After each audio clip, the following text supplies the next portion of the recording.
right, man. I've been telling you I was gonna get to this video for a very long time. So we have this valedictorian who was illiterate, and she graduated valedictorian, obviously, and got to the University of Connecticut, and it showed, right? And she explains why she's suing the Connecticut school district for being illiterate. Now, and also there was another story which I'll pull up about a guy just last year who couldn't read. All right, this video was 6 months ago, who couldn't read, and he graduated with a 3.4. And then I have a bonus story in there as well too about something else you'll never believe. But let's go. Did you ever think you'd be going to college here? No, never. Never in a million years. In some ways, Alicia Ortiz is living an American dream. The 19-year-old began her freshman year at the University of Connecticut in Hartford this fall. She's excited to study public policy, the culmination of hard work after moving north from Puerto Rico as a child. Do you remember when you first came to Connecticut? Yes, I remember I was very nervous, but I know it was gonna be better opportunities for me to learn. But Alicia says those opportunities never came to fruition. Even today, could you read this, or would it take you a long time? It's impossible. I just see his words everywhere. Alicia graduated from the Hartford public school system last year, but she says today she is illiterate. She still doesn't know how to read or write. When she was in early education, they would just either tell me to stay in a corner and sleep, or just draw pictures, flowers for them. And when she was in high school, she relied on speech-to-text programs and other apps to read and write essays. So if you had an assignment where you had to write something, you'd open up a document like this and then do what? I would go here to use the text-to-speech. It says dictate. Dictate, yep. I love pizza. This is how you would do your assignments. And then... Cats of the World VAK sporting a twin-prop airplane. If you had to read something, that's how you do it. She said her mother, who does not speak English well, tried to get answers. She advocated so much. She went to the school. The principal will promise her that they will do better. And sometimes there will be people from the district or the directors promising her that they will do better. Now, Alicia is suing the Hartford Board of Education and the city for negligence.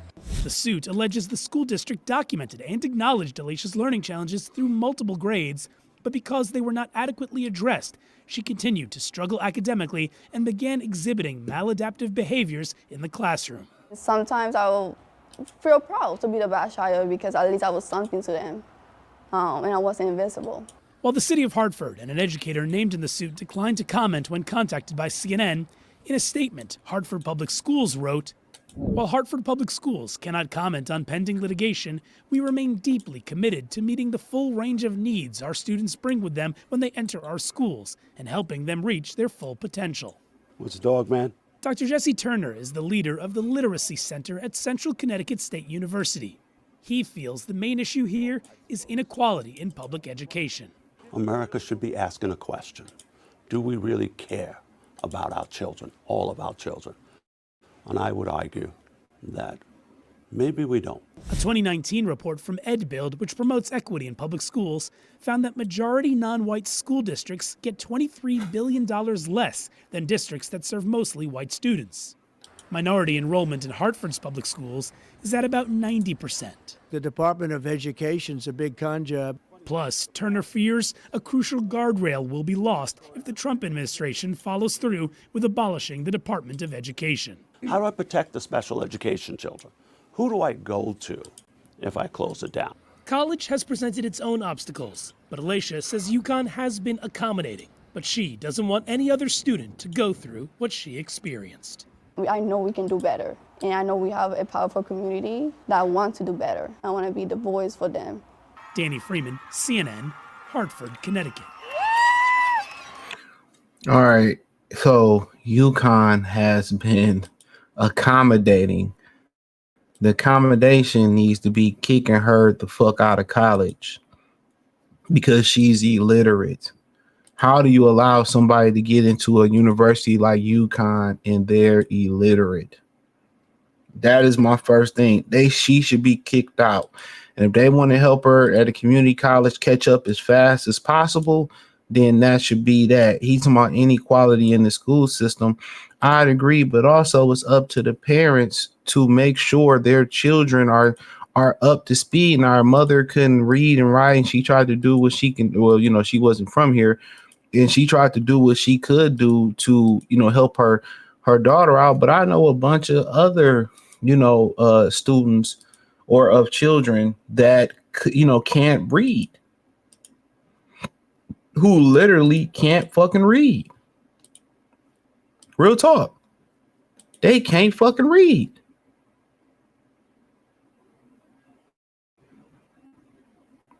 So that's my whole thing about it. This is not an anomaly, bruh. It's a bunch of the, and you know what I usually see this in, and this would be obviously this and be an exception to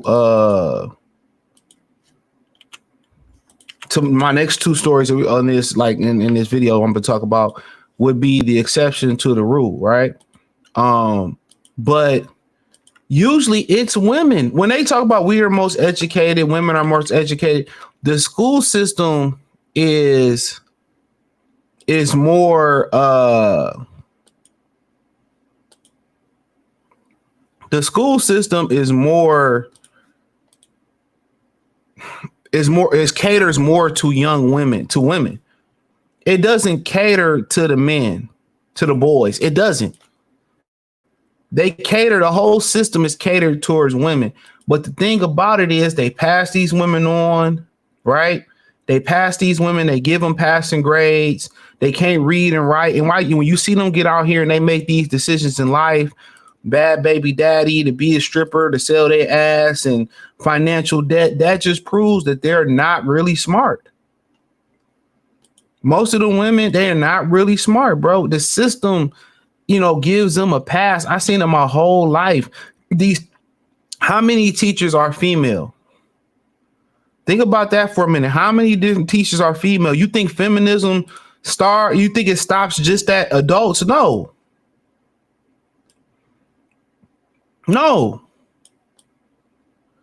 These feminist female teachers and some of these backdooria feminist males, they purposely hunt and destroy young men in the school system.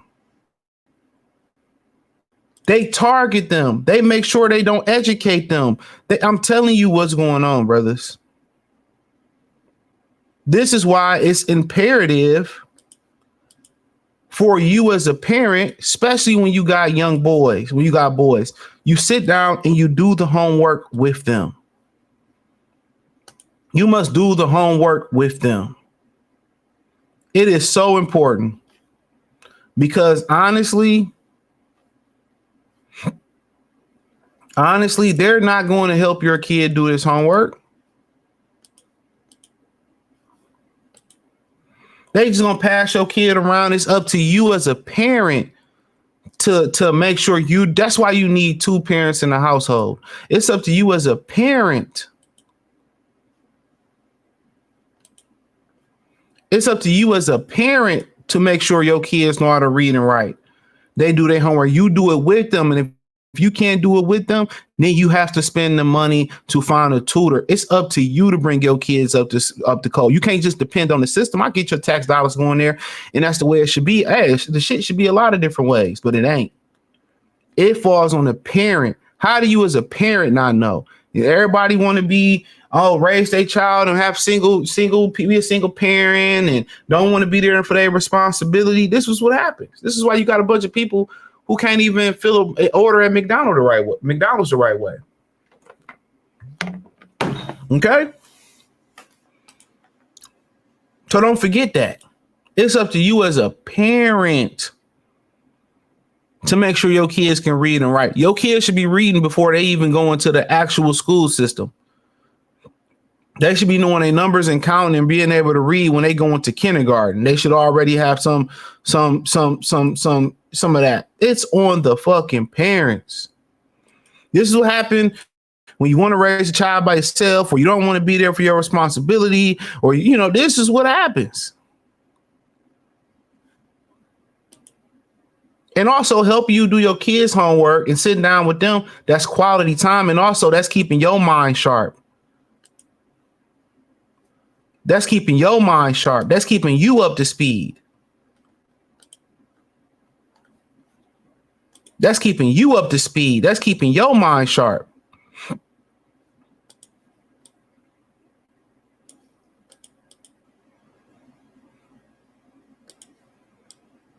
You know, and at least you know where you track your kids at. That's why mommy and daddy both need to be there, bro. I say it again. I said it once. I said it again. That's why.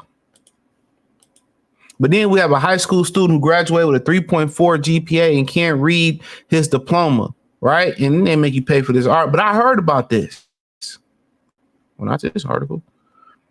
So it says that America might be what's the resolution? So William A., which he want to be anonymous, graduated Clark Montgomery High School, county schools last year with a GPA, with a 3.4 GPA. The problem, he couldn't read the words on his diploma. He couldn't even spell his own name. He is suing the district, claiming that his teachers denied him free, appropriate education guaranteed to him under federal law and left him illiterate. All right, he may win. They both may win. So once again, all right, I blame the parents. How do you know your child go this long without being illiterate? I blame the parents. I'm not mad at them suing. Get your money. Sue that money and learn to read and write. It's up to the parents, man. I remember when we had to read these books in kindergarten, I couldn't get past the first book and they would laugh so much. I would be so mad. And until my mom and my parents started helping me read that book, when they helped me at home read that book, because, and I went to a school, you paid for the education. The teacher would just say, shake her head and woo, woo, woo, woo, woo. You know what I'm saying? Like, yeah, you know, she wasn't trying to help me. That's what I'm telling you. Feminism in the school district, that don't stop. Misandry don't stop. Don't y'all think it's just starting to stop with teenagers and adults or just adults? No, it's very prevalent throughout the school system. I had a bunch of teachers that hated me. I ain't saying they was wrong, but they don't have this. What can we say? They don't have this. I can't even think of the word right now. But they feel a certain type of way. You know what I'm saying? So of course they allow this shit to happen. They don't care about the boys. A lot of them female teachers, they hated the guys. Social media is just showing y'all that. They hated a lot of these guys. A lot of these males that came through. And she wasn't trying to help me read better at all. I don't remember her going to my mom and saying nothing. I would come home disappointed. And they started helping me read that book. I got it and I ran off with it. I never forget that shit. That's funny. That's funny how you never forget. So I never forgot that moment in my life. I was 5, 6 years old. I can't remember who my first grade teacher was, third grade teacher was, but I remember that shit. Shit was traumatizing for a 5-year-old. You know, I remember that shit like it was yesterday, brother. I remember like it was literally yesterday. That was the crazy thing about it. That still kind of, you know, buzzes in my head. But once they helped me do it, hey, bro, I caught on like, wow, that was cool. I just needed a little help. I just needed a little help, man.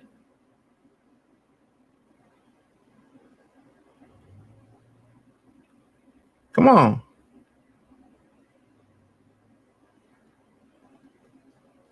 So, but yeah, that is a lot of it, but it's up down to the parents, man. And also they said it was a teacher, and I'll just end off with this. I won't be longer. I was a teacher for 17 years, but I couldn't read or write. He said John Corcoran grew up in New Mexico in the U.S. during the 40s and the 50s. One of 6 siblings. He graduated from high school, went to university, and became a teacher in the 1960s. a job he held for 17 years, but as he explained here, he hid an extraordinary secret. When I was a child, I was told by my parents that I was a winner, and for the first 6 years of my life, I believed that. My parents had told me I was late in talking, but I went off to school and with the high hopes of learning and reading like my sister. And for the first year, things were fine because there weren't many demands. Woo, woo, woo, woo, woo. I ain't got time. So a teacher didn't call it the dumb road. There was a cruelty. Well, there wasn't any cruelty, but so basically he couldn't read. Y'all can pull this up yourself. Y'all want a part two, I'll do it. He said, 7th grade was sitting there, principal's office most of the day. I was in there, and it was in fights. I was defiant. I was a clown. I was a disruptor, expelled. And that's another way you can kind of, point out the fact that, you can point the fact out that a kid is behind. It's their behavior. Now, some class clowns are very smart, but then obviously he played football. But yeah, you can pull this article up. If you need the link or you need the specific link, just hit my line. But hey, man, I'm just letting y'all see this, man. Thumbs up the video, share the video, subscribe to the channel, check out the current news, Real 101 playlist, hit the link tree, join the Patreon, X, Instagram, Spotify, Anchor, Cash App, Venmo, PayPal. Link tree is the first link in the description. Peace.